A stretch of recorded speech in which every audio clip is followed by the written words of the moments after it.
Chantre de la non-violence et prix Nobel de la paix 1964, Martin Luther King nous avait enseigné que, je cite, « Nous devons apprendre à vivre ensemble comme des frères, sinon nous allons mourir tous ensemble comme des idiots. » Fin de citation. Et l'on parle beaucoup de vivre ensemble ces derniers temps, au Burkina notamment, où l'on assiste à des conflits communautaires graves, des conflits qui viennent complexifier la situation sécuritaire du pays, caractérisée par des attaques terroristes récurrentes et une montée de l'extrémisme violent. Situation difficile s'il en est, qui requiert un sursaut national et la contribution de tous. Mesdames, Messieurs, bonsoir et bienvenue à ce nouveau rendez-vous de Périscope sur Burkina Info. Un numéro un peu spécial qui porte sur le dialogue interreligieux et le vivre ensemble, véritablement mis à mal au Burkina. Un numéro spécial, dis-je, puisqu'il reçoit pour vous, non pas 2, mais 3 invités qui ont participé récemment à San Miniato, en Italie, à une conférence consacrée au terrorisme au Burkina, sous l'égide du mouvement Shalom. Béatrice Damiba, bonjour. Oui, bonjour. Journaliste, ancienne ministre, ancienne ambassadrice, précédemment présidente du Conseil supérieur de la communication. Vous dirigez depuis quelques années, maintenant, je pense, l'association Convergence. Bienvenue et merci d'avoir accepté notre invitation. Merci de m'avoir invité. Idrissa Congo, bonsoir. Oui, bonsoir. J'ai dit bonjour tout à l'heure, mais c'est également valable. Vous êtes imam et membre de la commission socio-économique de la communauté musulmane du Burkina. Bienvenue et merci d'avoir accepté notre invitation. Merci de m'avoir invité ce soir. Alfred Ouerogo, bonsoir. Bonsoir. Vous êtes prêtre catholique, vicaire général de l'archidiocèse de Ouagadougou, chargé du clergé. Bienvenue. Merci d'avoir accepté notre invitation. C'est moi qui vous remercie. Mesdames, Messieurs, à nouveau, bonsoir et merci de suivre à présent le numéro 68 de votre émission Périscope. Principe de base exprimant les liens pacifiques de bonne entente qu'entretiennent des personnes, des peuples ou des ethnies avec d'autres dans leur environnement de vie ou leur territoire, le vivre ensemble est au plus mal au Burkina Faso, alors même que le pays se trouve depuis plusieurs années déjà dans l'œil du cyclone terroriste. Après Yirgou, au début de l'année, des conflits intercommunautaires majeurs ont également endeuillé les populations d'Arbinda, c'était juste début avril. Et là, on a dénombré 62 personnes tuées, des personnes enlevées, des dégâts. Alors, un premier tour de table, comment jugez-vous tout d'abord la situation socio-sécuritaire du Burkina aujourd'hui? Qu'est-ce que cette situation vous inspire, Béatrice Damiba? De la nostalgie. De la nostalgie d'une certaine époque où vraiment le vivre ensemble était une réalité. Problèmes sécuritaires et autres, on ne connaissait pas. Il y avait en quelque sorte une insouciance, et sinon même de la naïveté de croire que bon, on vivait sur une île tellement pacifique qu'on ne pouvait pas s'imaginer ce qui nous arrive actuellement. C'est comme si le ciel nous tombait sur la tête.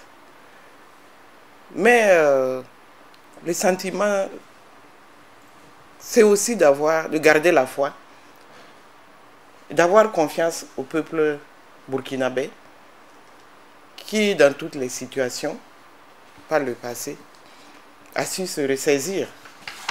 Et je pense que, comme d'habitude, nous saurons ensemble nous ressaisir pour retrouver justement cette quiétude d'antan qui nous manque tant aujourd'hui. Il faut qu'on se ressaisisse pour trouver cette quiétude. Imam, comment vous jugez la situation sécuritaire du Burkina aujourd'hui? Vraiment, nous jugeons la situation sécuritaire au Burkina aujourd'hui parce que on doit au moins reculer en arrière avec les leaders religieux qui ont des contacts journaliers avec les fidèles pour qu'ensemble on puisse survaincre la situation. La situation. C'est une situation qui vous inquiète? Bien sûr. Ça vous inquiète. Oui. Et donc, il faut se mobiliser ensemble avec les leaders et les fidèles pour tenir un discours approprié à cette situation. Abbé Alfred Ouedraogo, que vous inspire la situation socio-sécuritaire du Burkina aujourd'hui? La situation est suffisamment grave pour qu'on ne s'en émeuve pas, mais également elle est suffisamment grave pour qu'on n'en rajoute pas. Vous savez, le vivre ensemble, c'est un art. Et en matière d'art, il faut de la pédagogie. Voilà pourquoi je dis que cette situation constitue en même temps une interpellation parce que rien ne peut se faire sans la contribution et l'apport des uns et des autres. Rien ne peut se faire sans l'apport et la contribution des uns et des autres, mais au-delà de votre personne, comment l'Église appréhende-t-elle cette situation? L'Église est partie prenante de la situation parce que l'Église, comme on le dirait, on ne dira pas voici l'Église par ici, voilà l'Église par là. L'Église, c'est nous qui sommes là et qui faisons corps avec une population qui souffre. Donc la souffrance de cette population est en même temps la souffrance de l'Église et nous pensons que c'est ensemble qu'il faut arriver à transcender cette situation, à aussi faire quelque chose comme une anamnèse, c'est-à-dire une relecture de processus qui nous a conduit à cette situation afin de voir quelles sont les solutions qu'il faut préconiser. Alors, vous êtes tous des leaders dans vos aires d'influence respectives. Que faites-vous pour porter le message de la cohésion sociale, Béatrice Damiba? Moi, je pense que c'est l'éducation. Hein. L'éducation, d'abord en famille, à l'école, dans la société, au sein des différentes communautés culturelles, ethniques. Je pense que c'est vraiment l'éducation qui doit contribuer à apporter les solutions. Pourquoi? Parce que la situation, cette situation préoccupante est pour beaucoup due, je pense, à une sorte de faillite au niveau de l'éducation. Les valeurs reçues ne sont pas forcément bien retransmises de génération en génération. Donc, au fur et à mesure, il y a comme une perte de ces valeurs-là, de fraternité, de vivre ensemble entre différentes communautés, entre voisins d'abord, entre communautés, entre ethnies, entre des personnes même venues d'ailleurs. Le Burkina a toujours été... entre et avec oui, des personnes venues d'ailleurs. Oui, venues d'ailleurs. Le Burkina a toujours été ce pays hospitalier qui accueille à bras ouverts des personnes venues d'autres contrées d'Afrique qui vivent ici en symbiose avec nous sans aucun problème. Dans la tolérance, dans la compréhension, dans le partage, la solidarité.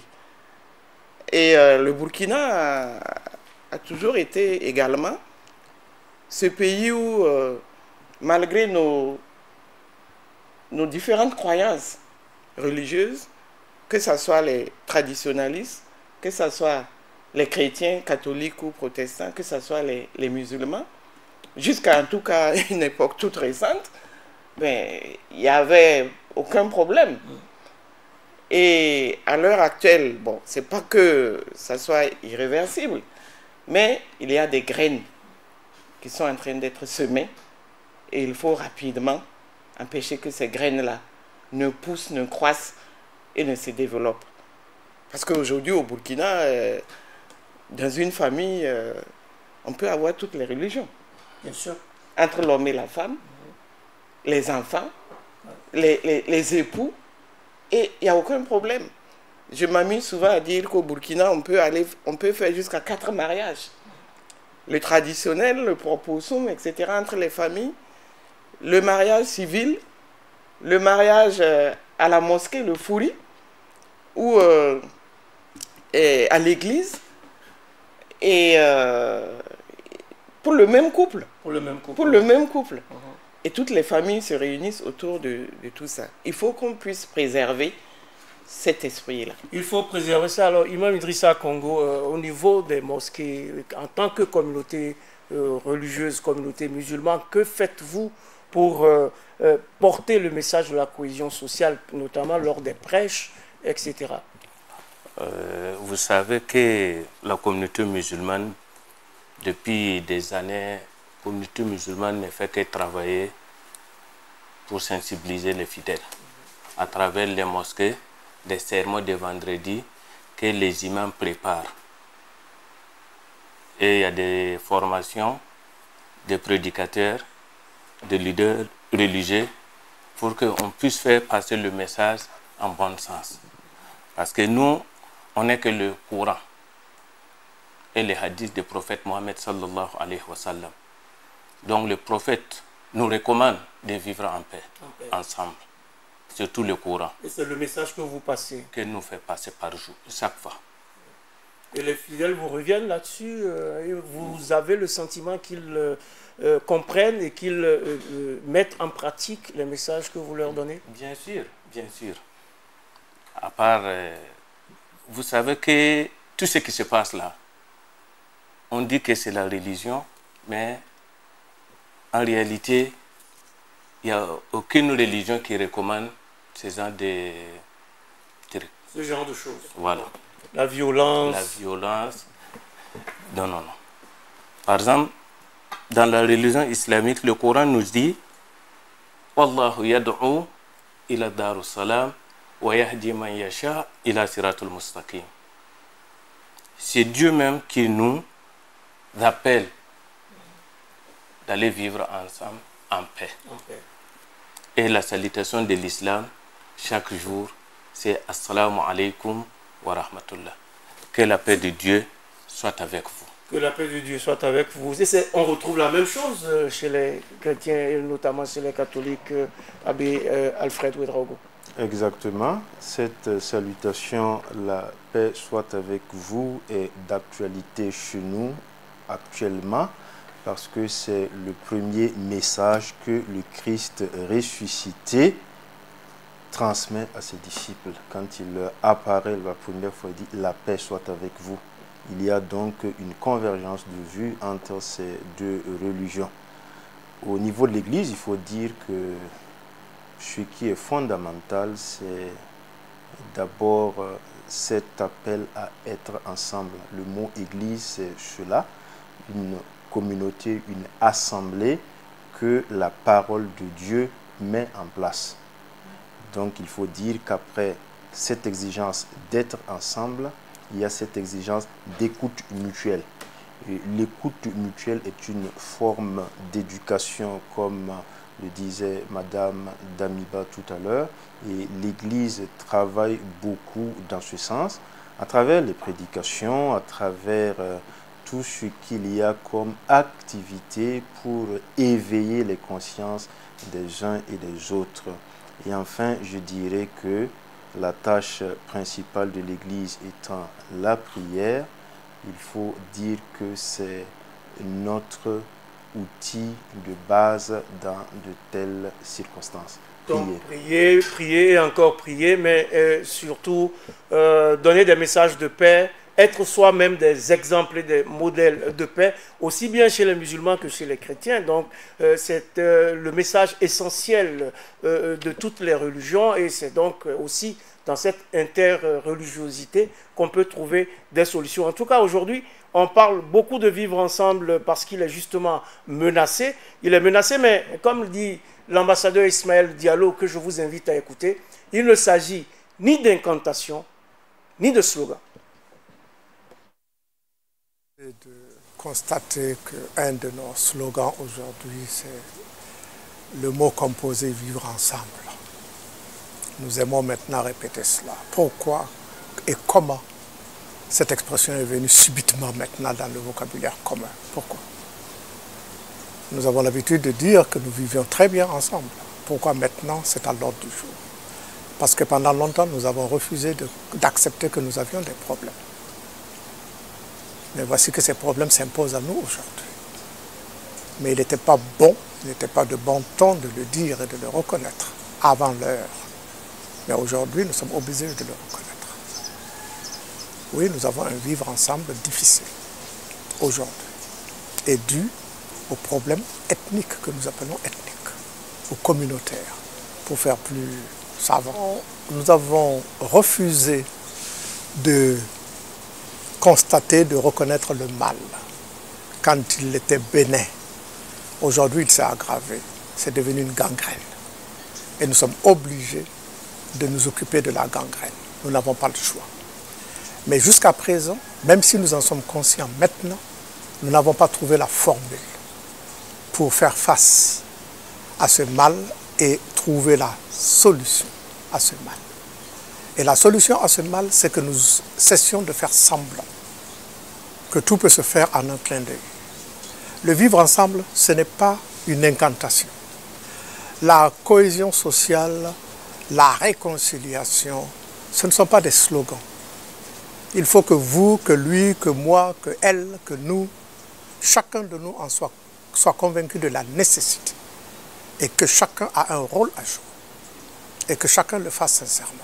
Mais ce n'est pas un simple slogan, ce n'est pas une incantation. Comment allons-nous le faire? Et ce n'est pas le rôle seul du gouvernement, ce n'est pas le rôle seul des politiques, c'est le rôle de tout le monde. Le vivre ensemble, ce n'est ni une incantation, ni un slogan. Nous devons le vivre, effectivement. Nous devons tous converger vers ce mode. Nous devons tous apprendre à être ensemble. Nous devons tous partager. Rapidement, qu'est-ce que vous pensez de ces propos d'Ismaël Diallo sur le vivre ensemble? Parce qu'on en parle beaucoup. Chacun dit le vivre ensemble est menacé. Il faut qu'on retrouve le vivre ensemble. Mais est-ce qu'il suffit de le proclamer pour qu'il soit? Oui. Non, moi je suis tout à fait d'accord avec ce qu'il dit. Ça ne date pas d'aujourd'hui. Mais le problème, peut-être qu'on l'a laissé un peu pourrir. Et maintenant, il s'est aggravé.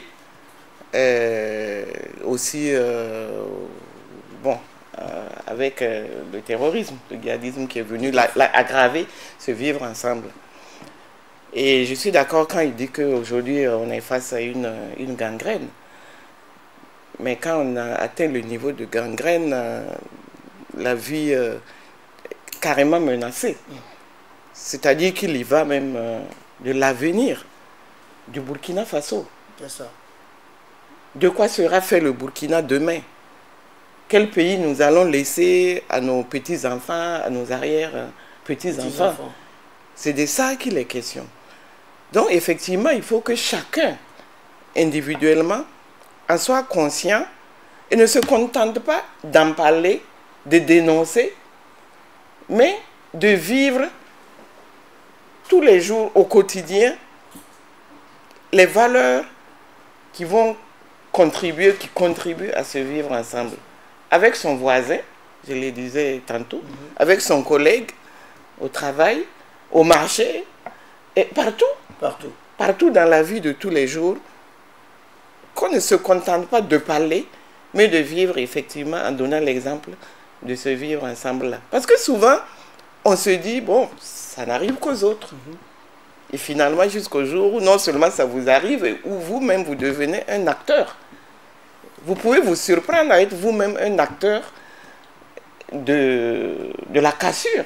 Un acteur de la cassure, il ne faut pas que cela arrive. Alors, Imam, le vivre ensemble, il faut le vivre, il faut le pratiquer, il faut donner l'exemple aussi. Bien sûr, parce que ce n'est pas un slogan comme vient de dire tout de suite là, mais ça doit commencer par nous-mêmes.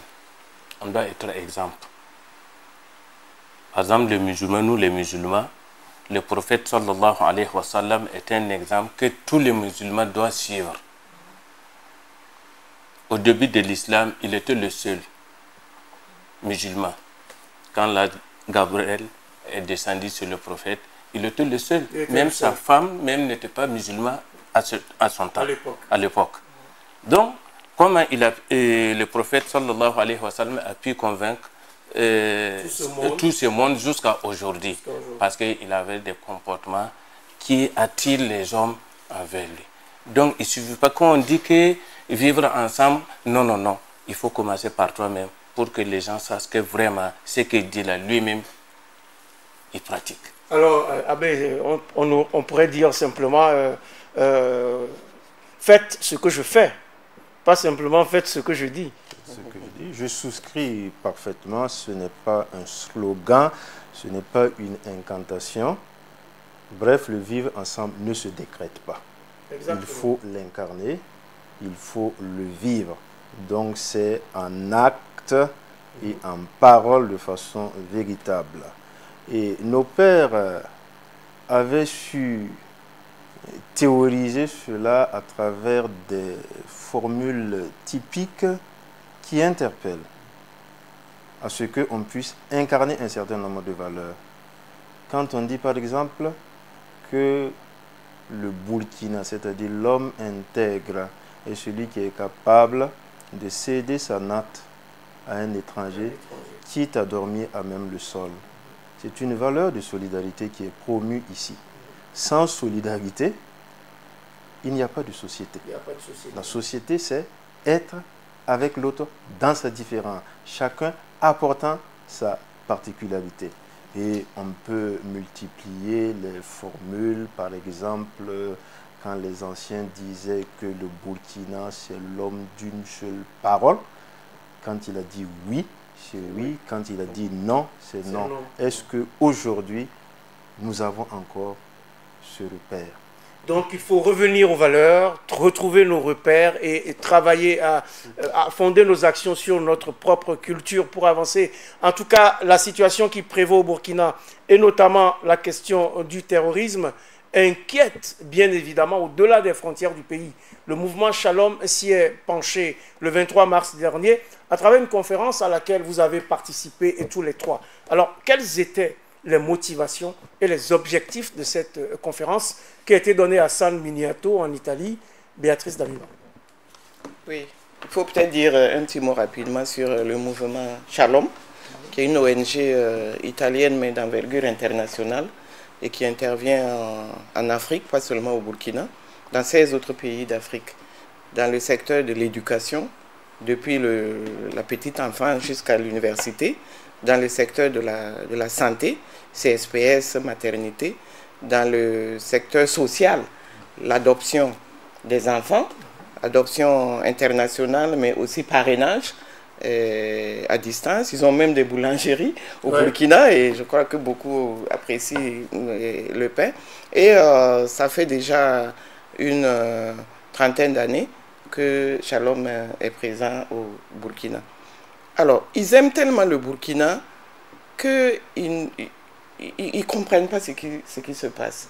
Ils disent, voilà, maintenant, on leur déconseille de venir au Burkina. Parce qu'aujourd'hui, ce n'est pas le Burkina qu'ils connaissent, mais qu'ils ont toujours connu. Ils disent, mais qu'est-ce qui se passe? Qu'est-ce qui arrive au Burkina, si accueillant habituellement, si pacifique, et tout d'un coup, sur une liste rouge?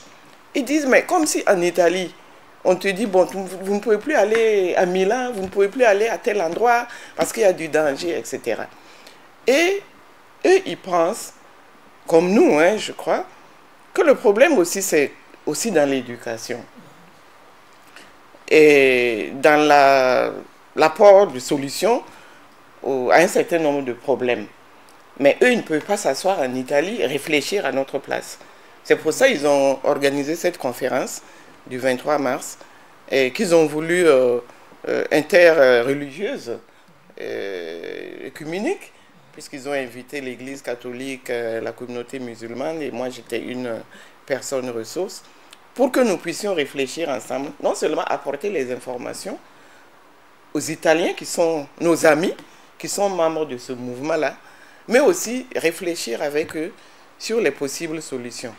Et ils pensent qu'il faut qu'on introduise dans l'enseignement formel, à l'école primaire, secondaire, universitaire, des modules d'enseignement à la culture de la paix. Au vivre ensemble, voilà, bien vivre ensemble et culture de la paix dans la tête des enfants et de la jeunesse.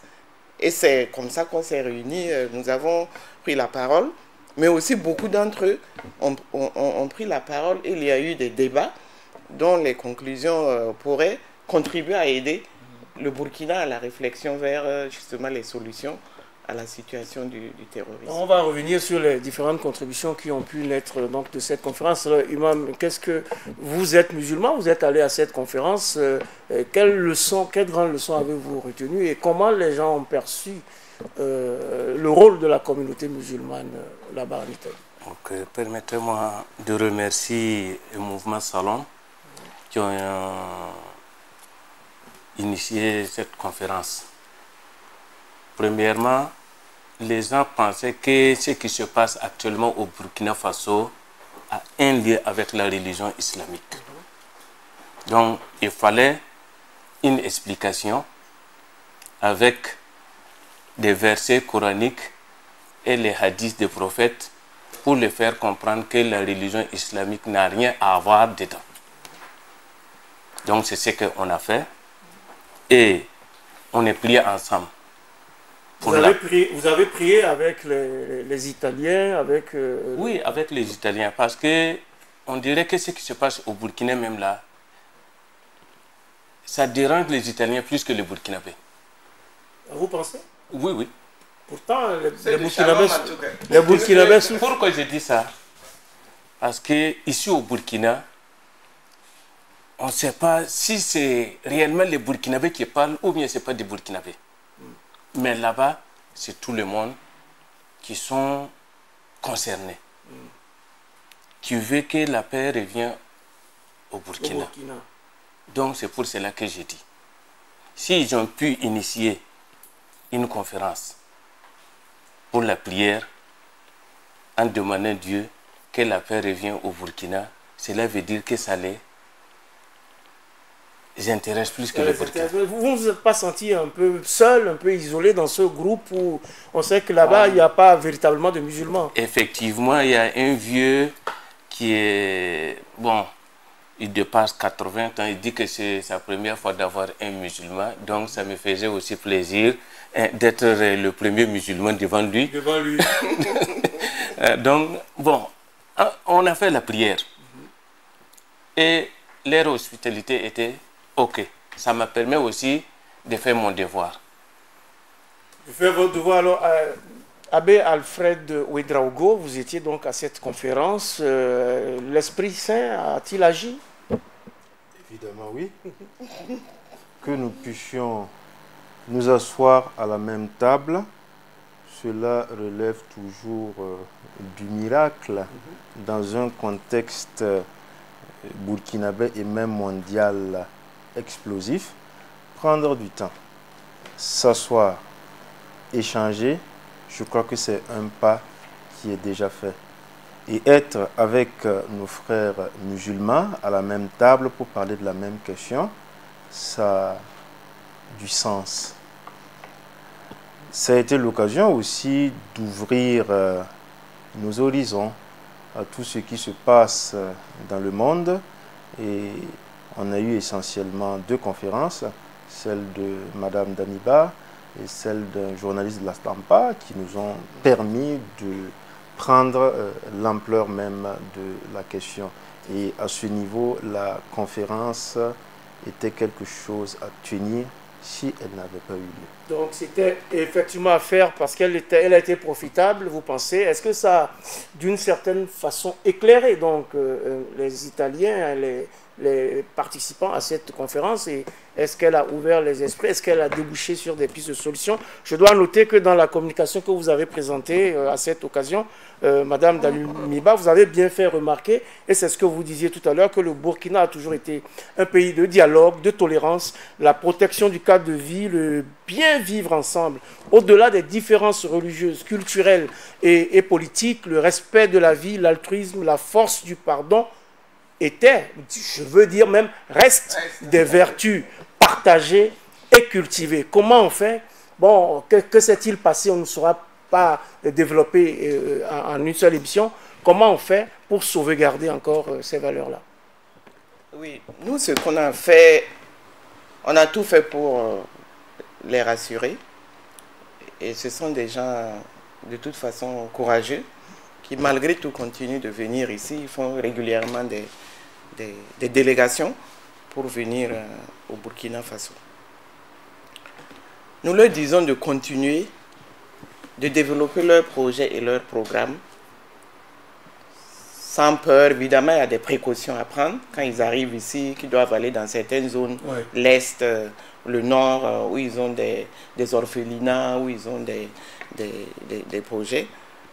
Mais nous avons essayé de leur expliquer, c'est ce qui m'avait été demandé, quelles sont les causes en fait de ce terrorisme-là au Burkina. Moi, j'ai développé sur des causes un peu plus lointaines comme immédiates. Ben, depuis ce qui est arrivé en Libye, en passant par ce qui est arrivé au Mali, et puis l'insurrection au Burkina.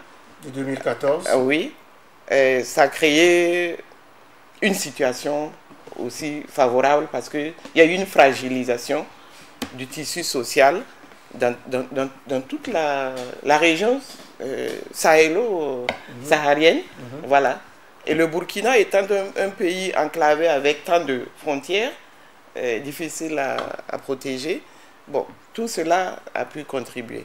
Mais également, bon, en interne, ces fissures ou ces cassures au sein de ce vivre ensemble constituent aussi une aubaine pour les terroristes. Oui. Sans compter tous ces mouvements de revendication, c'est-à-dire la vie chère, le problème de chômage, d'emploi, bon, qui rendent les gens assez vulnérables et finalement réceptifs aussi.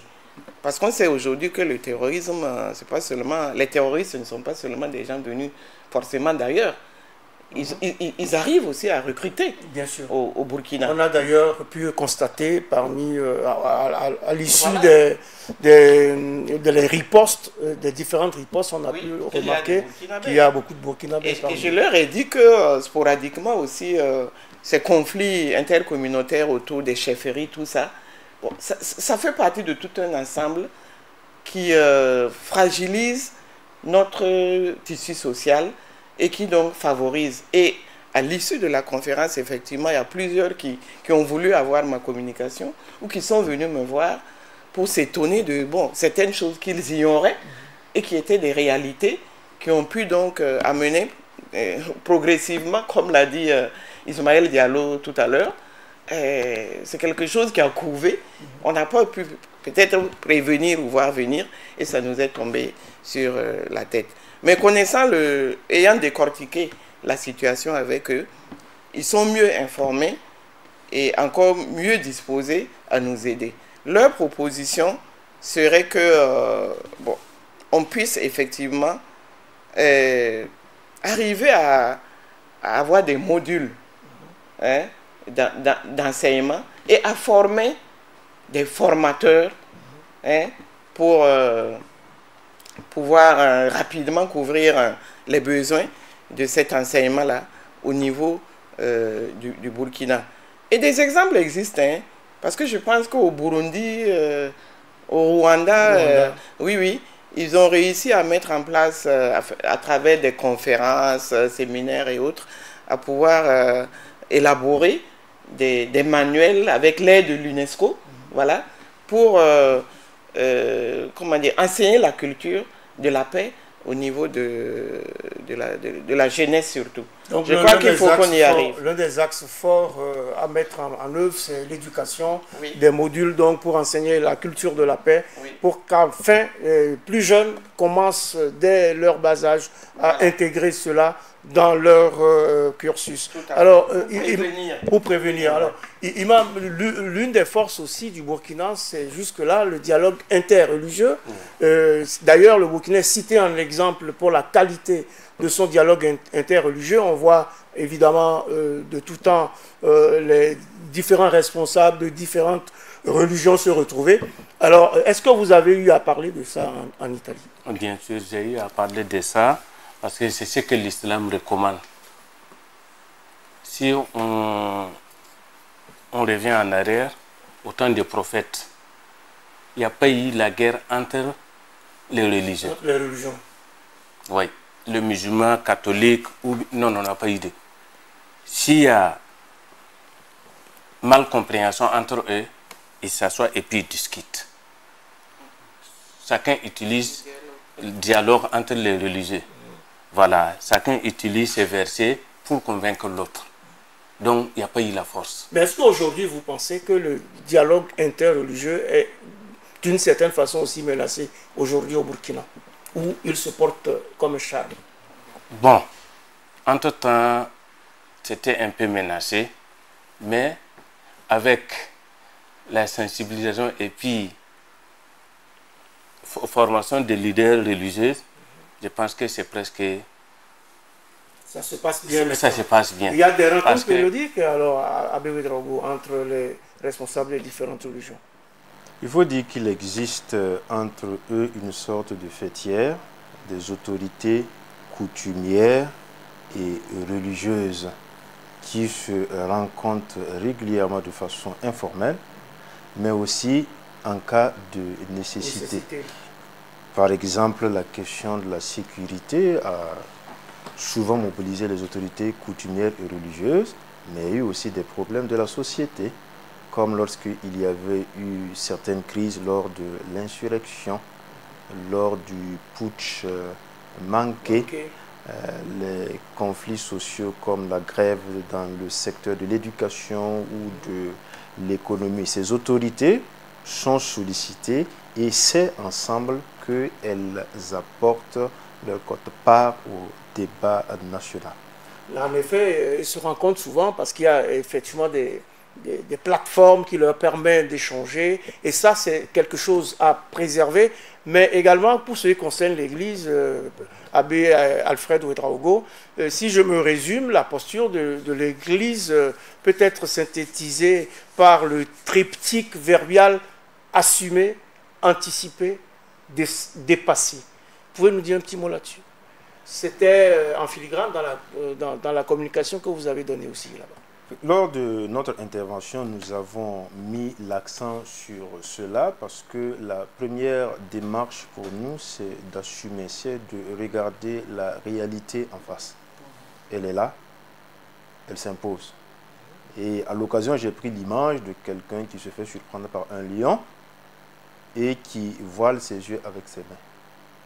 Il ne voit plus voile ses yeux avec ses mains. Avec ses mains. Il ne voit plus le danger.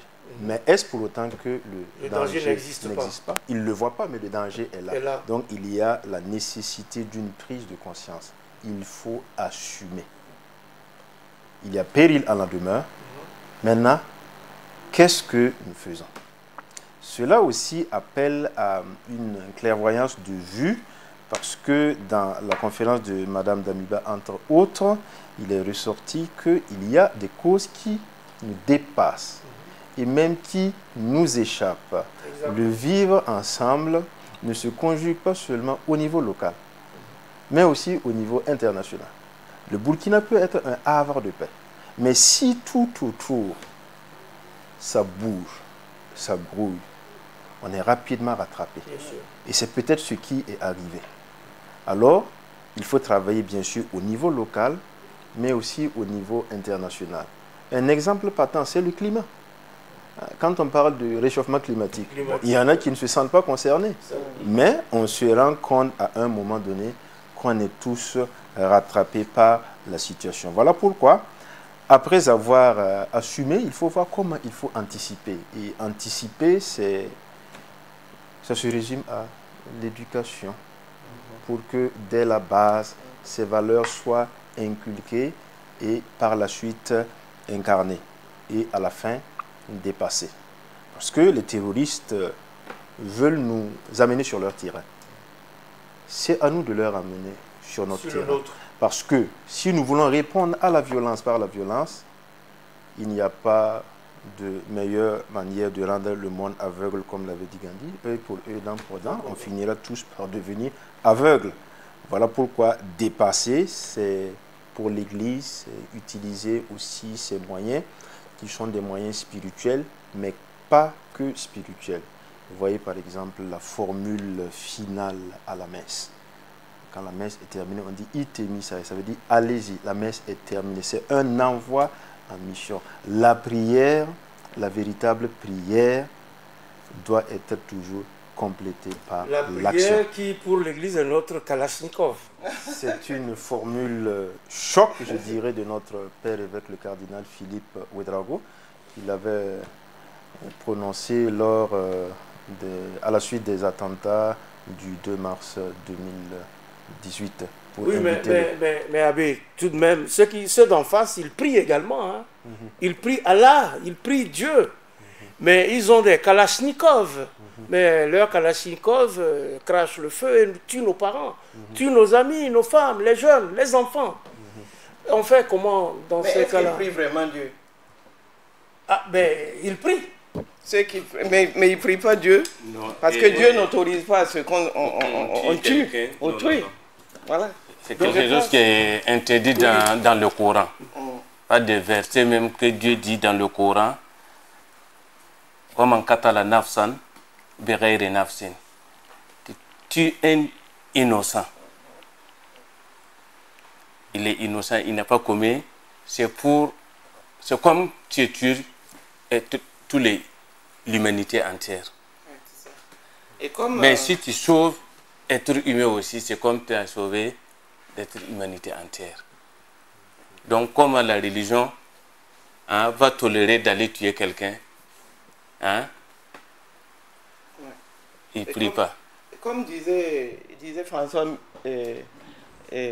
Hollande, et il dit que les gens français, que les terroristes là, ils avaient tué au nom d'un Dieu trahi.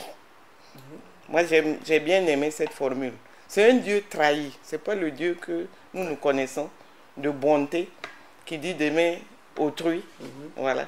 Qui dit d'aller ensemble, d'être solidaires. Alors oui, vous vouliez dire quelque chose, Abbé Alfred Ouedraogo?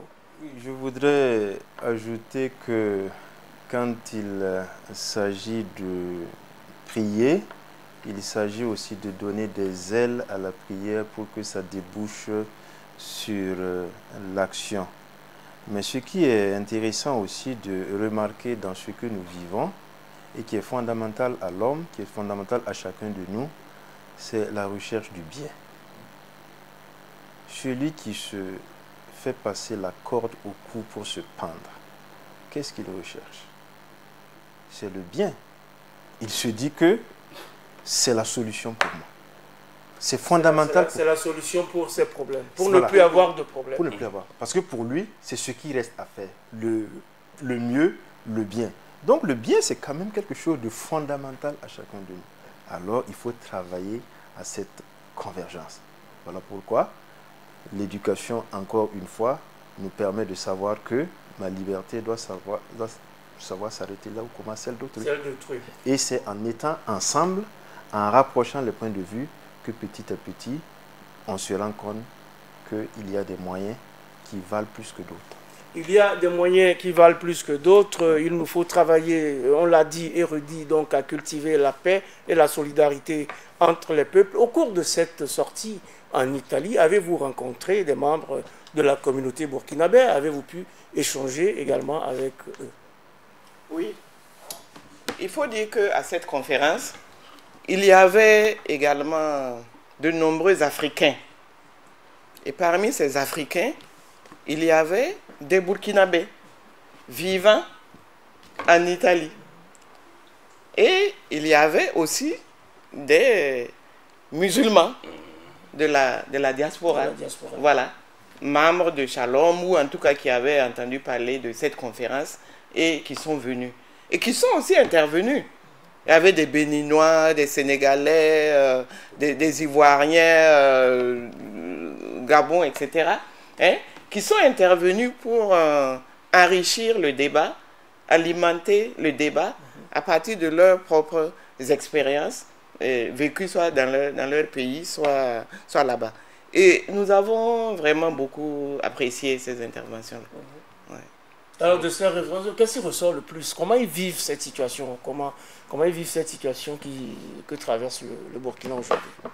C'est une situation qui coupe le souffle à tout le monde. on ne comprend pas pourquoi on est arrivé là. Alors, on s'est posé ensemble les questions et les contributions des uns et des autres nous ont fait comprendre qu'il ne faut surtout pas reculer. Et la finale, c'était de dire, surtout aux Italiens, oui, si vous voulez rester nos partenaires, continuez de venir, mais en prenant les précautions. Parce qu'il ne faut surtout pas céder le terrain à l'ennemi qui nous veut du mal. Ce qui était aussi à souligner au niveau de la participation, c'est de voir que nos plus hautes autorités là-bas étaient présentes. Voilà. Les deux L'ambassadeur du Burkina ou voilà, l'Italie s'est fait représenter et puis l'ambassadeur près le Saint-Siège était là et ça c'est à saluer. C'est à saluer. Alors, Imam, vous avez rencontré donc d'autres musulmans aussi là-bas. Vous avez pu échanger, vous avez pu prier ensemble. C'était intéressant comme partage aussi. C'était tellement intéressant. Le premier jour qu'on est arrivé, c'était un jeudi. Le lendemain, c'était un vendredi. Donc, on avait rencontre avec COP, avec donc, un partenaire de Salom. Bon, il était l'heure de prière. Donc, je les ai dit qu'en tout cas, comme c'est vendredi, ils n'ont qu'à me permettre d'aller faire la prière. Donc, ils ont accepté et puis me donné un chauffeur avec un véhicule qui m'a conduit jusqu'à la mosquée. Donc, vraiment, c'était impeccable. C'était intéressant et c'était une expérience à vivre. Oui, Béatrice. Je voudrais quand même revenir pour insister sur effectivement la présence de nos deux ambassades. Nous avons deux ambassades à Rome, l'ambassade auprès de l'Italie et l'ambassade auprès du Saint-Siège. L'ambassadeur auprès du Saint-Siège était personnellement là et il a pris la parole. L'ambassadeur auprès de l'Italie, du Quirinal, était en voyage au Burkina. Mais Mme Ouédraogo, Joséphine, elle a été représentée par un conseiller qui a également pris la parole pour donner un message. Et ensuite, nous avons été reçus par la ministre italienne de la coopération, qui doit, je crois, bientôt venir au Burkina ici, à qui bon, le fondateur du mouvement qui s'appelle Andrea et Cristiani a fait le compte-rendu de la conférence, puisque la ministre n'avait pas pu faire le déplacement. Et elle a bien apprécié cette conférence et s'est dite disponible pour apporter aussi la contribution de la République italienne à ce mouvement-là qui a été donc à cette conférence et aux conclusions de cette conférence. Donc je pense que sur tous les plans, et on est content de pouvoir être ici aujourd'hui pour en parler. Oui, parce que bon, ça a été couvert là-bas, mais ici au Burkina, il n'y avait pas eu d'écho, quoi. Alors, il n'y avait pas eu d'écho, on en donne écho, on en fait écho actuellement, mais aujourd'hui, on est donc là au Burkina, la situation est préoccupante, il faut bien le souligner. Quelle perspective, ou en tout cas, quel message d'espoir avez-vous aujourd'hui à l'endroit de tous les Burkinabés? Que faut-il faire pour reprendre le dessus, Béatrice Damiba? On refait un dernier tour de table là-dessus. Bon, je vais redire peut-être ce que j'ai dit lors de votre interview sur le vivre ensemble, où j'ai eu à m'exprimer. Et au début de cette émission aussi, où je disais qu'il y avait une nostalgie.